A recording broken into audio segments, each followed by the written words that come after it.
All right, everybody, what's going on? Hopefully, having a great day. Enjoying yourself. For the fathers that are listening, hopefully you enjoyed your weekend as we had Father's Day on Sunday. So happy Father's Day. It's a day late, but it's all in the same. So this weekend, it's a lot of things happen in sports.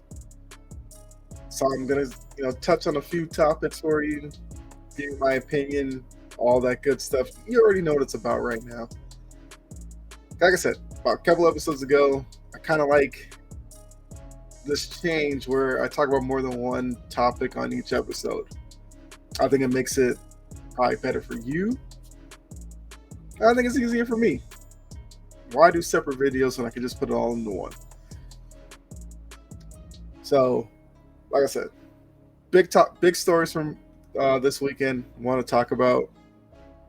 Some might be a little bit more personal to my fandom, but I think there's still big stories in terms of, the national landscape. Well, I mean, we saw some interesting moves in the NBA that I'll touch on. Got to talk about USA Soccer once again because they were in the final. If you remember, I did the watch along for the semifinal against Mexico. Fortunately, I couldn't do the final against Canada, but talk about that on this episode as well. And then got to talk about my Red Sox for a moment, because I did something this weekend that might have been, I guess, something that wasn't foreseen to happen. But we'll talk about that as well. So before I get into the topics, you already know what you need to do. Hit the like button, subscribe, share, all that good stuff. That way I know, you're enjoying the content. I have a lot of fun doing these. Hopefully you have fun listening. I can finally say that I am, I think, over the congestion and the little illness I had, so I'm feeling good. Now, I tried to bring the energy even though I was a little bit under the weather, so I feel like this episode is going to be even better. So look, waste enough of your time with this bit of an intro. Let's go ahead and jump into these topics. Let's get it going. So like I said, first off, I got to talk about my Red Sox. Had a 3-game weekend series against the dreaded Yankees. The weekend before, Red Sox took 2 out of 3 against the Yankees. So coming into this week, obviously the Yankees were looking for a bit of revenge. They didn't like the way that Boston kind of just went into Yankee Stadium, took 2 out of 3. Boston was kind of reeling at that point, mired in last place, looking like they were going to fall further behind everybody. But Red Sox stepped up. They really did. I got to give them a lot of credit. I did not see a sweep coming, and it's just the fashion that they did it. So Friday night, they beat the Yankees 15-5. Completely dismantled them. The offense went crazy. Justin Turner with the grand slam and everything. Great start to the series. I mean, Turner had 2 home runs, but one was a grand slam. Great start to the series, right? Then Saturday, it was rained out, so we had to wait for Sunday. We've got a doubleheader. Red Sox-Yankees doubleheader. Sign me up. Game 1, they win 6-2, and then they capped off the series with a 4-1 win last night. Brian Bayo, who I have here up on the screen, went 7 innings, looked really good. It definitely looks like that work he's put in the offseason with Pedro Martinez. He did a lot of work with him. Has really paid off. He looks like a young starter that could be top of the rotation type of guy going forward. That's been my whole thing with this season, that I just wanted to see some young guys step up. And then we've seen it. Bayo, Whitlock's been great. Houck, who pitched in the series but had to leave early, like in the 5th inning when he was hitting the face with a line drive. Scary moment there, but it looks like he'll be fine. I'm sure he'll miss a couple of starts, of course. But, he looks good. Offensively, you're getting production from Justin Turner now. Devers has kind of come out of his slump. Jaron Duran, Verdugo, after he was sat for a game for not hustling out, he was great this series. Yoshida had a 4-hit game. So the Red Sox are starting to get production from everybody. We saw this, like we got a tease of this maybe a couple of weeks ago when they won 8 straight, and then they kind of went back to losing baseball games. I'd be down for a few week stretch of this team playing really well. They're 37-35. They're 2 games over 500. They find themselves, I believe it's 2 games out of the wild card, where they're sitting behind. Well, the Orioles are 7.5 in front of them. They have the first wild card. Not realistic right now. The Angels are 3 games ahead of them for the second wild card. Then the Astros and Yankees are tied for the last spot, but Astros have it right now off of some tiebreaker. I think run differential. The Red Sox are only 2 games behind them, with the Blue Jays sitting between them and in a wild card spot. So a couple of weeks ago, I think the Mariners were ahead of them in the wild card. I believe the Guardians might have even been ahead of the Red Sox. So it looked like there was some teams that they'd have to jump over before you could seriously look at them as a playoff team. They've jumped over the Guardians and the Mariners right now. Just have the Blue Jays, Yankees, Astros, whatever. They're doing this with Adam Duvall, who finally came back from his injury. Still no Trevor Story, except for Story, I believe, is supposed to come back in July. Chris Sale, who unfortunately was pitching really well, but he got hurt again. I mean, same story, different chapter with Chris Sale. But even with that injury, if Bayo, Whitlock, Houck continue to pitch well, you can live with that. Paxton, who I believe pitches tonight against Minnesota, has been really good in the rotation. So I would say, Red Sox fans, don't sleep on this team yet. I still think the Red Sox can make some noise this year. Before the season, I thought the Red Sox could be like a third-place team in the AL East. We'll have to see if that's possible, but they're playing really good right now. I mean, the Yankees have their own issues, but these are kind of the issues I've seen from the Yankees past few years. A lot of guys in their lineup do not hit for average, which usually is what they run into in the playoffs. They run up against a really good pitching staff. They get neutralized. They lose games. But we're not even halfway through the season, so a lot can change. Let's not overreact, but I just wanted to shout out the Red Sox really quickly there. Next story. Got Bradley Beal. This news kind of came out of nowhere. So if you don't know, Bradley Beal is in the process of being sent to the Phoenix Suns in return for Chris Paul, Landry Shamet, a bunch of second-round picks. So looking at this story, the Phoenix Suns are going to go into next year. Well, right now they only have 5 players on the contract. You're looking at, Beal, KD, Booker, Ayton, I believe Cam Payne is the 5th guy. That's cool. Unfortunately, you kind of need other players. So if Phoenix keeps all of these guys, minus Cam Payne, because he's not gonna cost a lot anyway. But the other 4 guys, if they keep those 4 together, you're now filling out the rest of your roster, which includes important rotational pieces with minimum guys. I mean, it's a tough task to do. Wouldn't say it's absolutely impossible for them to make it work. I just don't like their chances. So some other move has to go down. I'm assuming it has to go down with DeAndre Ayton. I don't know. What are you trading him for? We'll have to see. But I saw Kendrick Perkins came out as soon as this deal was talked about. He already made the proclamation that Phoenix is the best team in the league. I'm not going there yet. We saw last year when Phoenix went all in to get KD, lost a lot of their bench depth. What happened in the playoffs?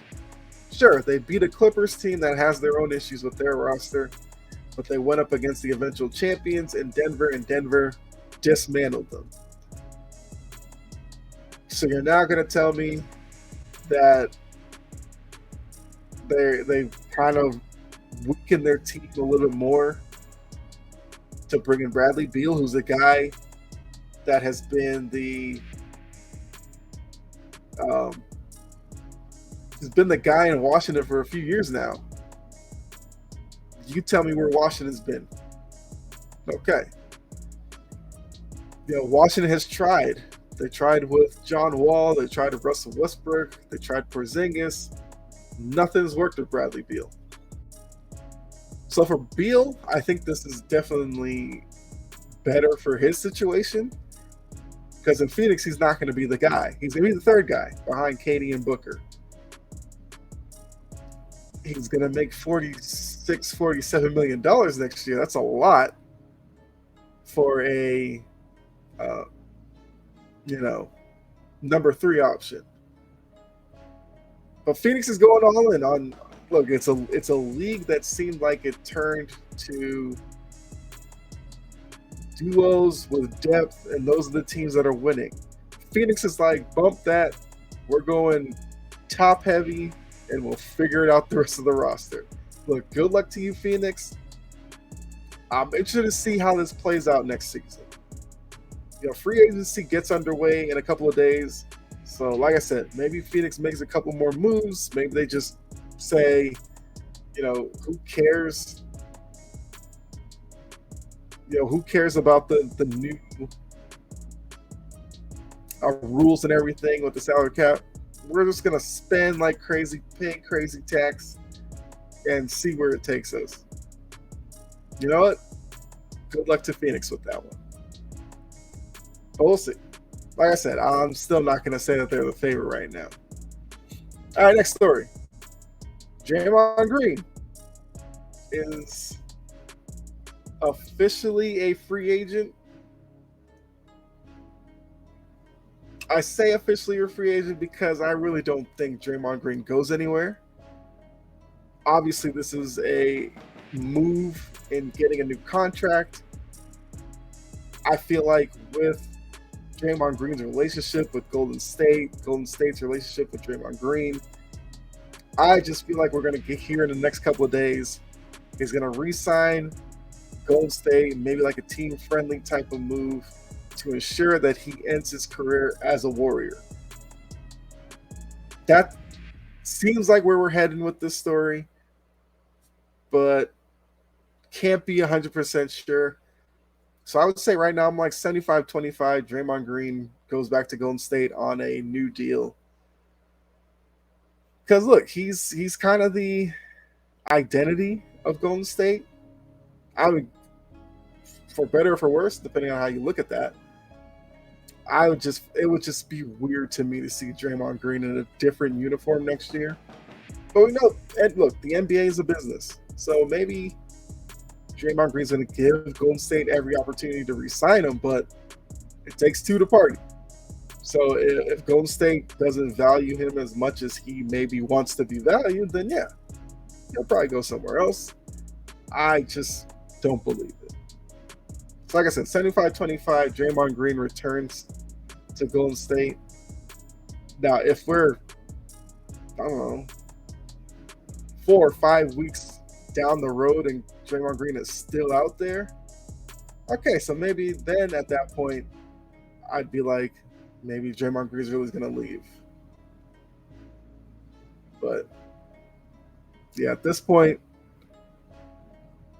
I feel like Draymond Green will be back in Golden State. So before I get to the last story, obviously, want to hear from you as well. So you can let me know what you think about either of these stories I've talked about so far. Down in the comment section, really appreciate it. Yeah, we could go back and forth down there. Last story. USA did it. They did it. Like I said at the beginning of the episode, did a watch long for USA Mexico. US looked great against Mexico. Now, some of that is Mexico's going through their own transition with newer faces. The team just doesn't look good right now. But USA handled them 3-0. Going into last night, Canada, who's the third big boy in CONCACAF, So it's going to be a good test to see the U.S. not only against Mexico, but Canada as well. Outside of the last 15 minutes or so of the game, USA was the dominant team on the pitch last night. So the U.S. has completed the mission. They won the Nations League. Now going to the Gold Cup, which the roster for the Gold Cup is going to look much different than this Nations League group, because the U.S. prioritized winning Nations League. I have no problem with that. So in the Gold Cup, we're kind of going to get to see a lot of the inexperienced U.S. players. For me, that's going to give me reason to watch. I really think this U.S. program might be in the best position it's been in quite a while. I mean, just looking at this picture, you have Gio Reyna, you have Kristen Pulisic, Weston McKennie, Balogun, who we got our first 2 looks at against Mexico and Canada. He scored his first goal against Canada in a play that lets you know why the U.S. brought him in. He showed his ability up top as a lone striker. He took a pass on, held off a defender, put it in the back of the net. That's something that this U.S. team has been missing when they've been putting out, like, Jordan Morris, who Morris was probably on path to be maybe the guy up front, but then the injuries really slowed him down. They've tried Sargent, Jesus Ferreira. They tried a bunch of guys up top. I think Balogun might be the guy. It's only been 2 games, though. So I'm hoping Balogun's going to be on the Gold Cup roster, because I just want to see more of him. From these past 2 games, he's been very exciting to watch. Need more. But, yeah, the U.S. is sitting at the top of the mountain of CONCACAF. It's going to be a very busy time for them because, like I said, you have the Gold Cup. Then, the Copa America is, I can't remember the date, but that's coming up soon. That's going to be a really good test for the U.S. squad as well. Chance to see them possibly against the likes of Brazil, Argentina, Colombia, Ecuador, Uruguay. Like, there's some really good teams in South America. So I'm intrigued for that as well. For BJ Callahan, who's the interim coach, great showing from him. There's been a lot of talk about whether Greg Berhalter was the right move, bringing him back and all that.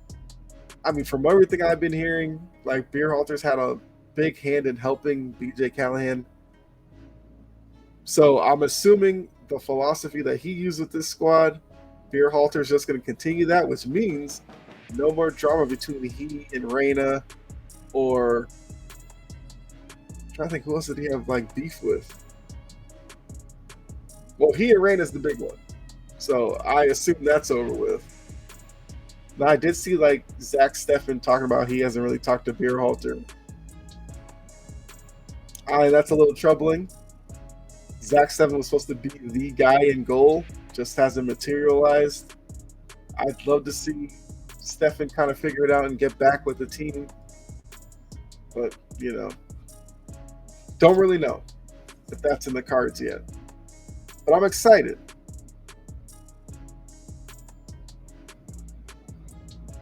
I'm excited to see this group as they continue to progress. I think this group has a real good opportunity to get that much better.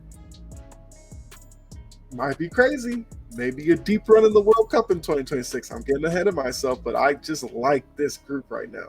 They play with speed. They play with pace. They play an exciting brand of football. I think it's a brand that can carry against international squads that are really good. They still have their questions. Don't get me wrong. There's still some questions about center back. And outside of Balogun, these 2 games, there's still questions about the striker position. But like I said, I think Balogun's going to put a stranglehold on that. Pulisic was incredible against Mexico. Against Canada, he was okay, but yeah, I think we're in for some good times with the U.S. squad. But yeah, those are the stories I have for you. So hopefully you enjoyed this episode.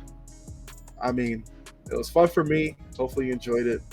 But like I said, let me know what you think about the topics I touched on down in the comment section. Can't wait to hear from you. So with that, I'll leave you with be safe out there. God bless. I'll catch you in the next episode. And once again, USA will be in the Gold Cup Saturday night. That will be the next watch along I'll do.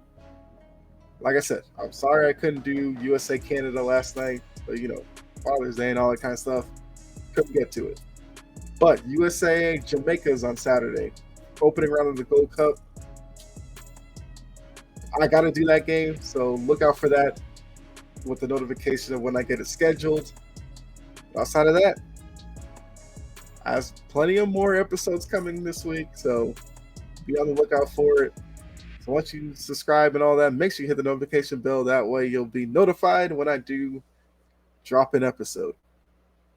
I know I said before, I'm still trying to figure out like live episodes and all that, when I want to do them. Do I want to kind of do them going forward? Do I want to do like once a week? Still trying to figure that out. But you guys will be the first to know when I do figure out a schedule for those. I do want to do more of those. That way I can have you guys live in the chat talking like we do in the watch-alongs. I want to bring that to these episodes as well. So thanks again. Appreciate all of you. The channel I'm seeing growth in the channel, so I have to give you all a shout out. Also, before I get out of here, I will be on Sports Empire Network tonight. Got Cheap Seats going on tonight. Should definitely tune in for that one. We have a lot of really good topics to debate on the show there. So if you need to see more, join me over there tonight, 7 p.m. Sports Empire Network. Catch us on Facebook, YouTube, or Twitter. Whatever's your choice. So with that, I'm out of here. Enjoy the rest of your day.